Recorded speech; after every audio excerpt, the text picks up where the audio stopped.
And actually the most valuable parts for me were things that I hadn't anticipated at all.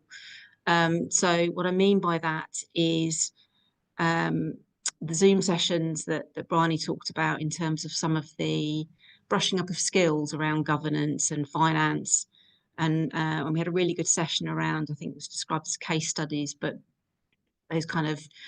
those situations that you find yourself in as a Ned, where there isn't necessarily a right or wrong answer, and you have to consider kind of broad perspective and think about kind of ethical challenges and so on. So those kind of sessions were brilliant.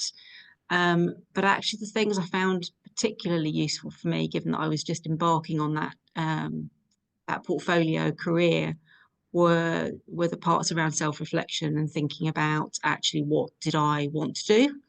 What kind of organisations did I want to work with? What organisations did I not want to work with? How I position myself in terms of how I want to promote myself as a person, my brand, if you like, and a real focus that came through in the course in focusing on what you are the answer for. What question are you the answer for? So all that reflection was great.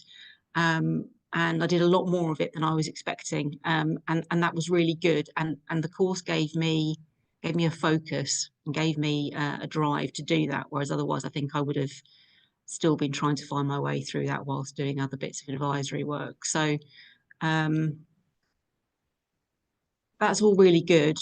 The thing I would say is that quite naively, I embarked on it with an expectation that there'd be the Zoom calls, and that was more than manageable within the period of time available.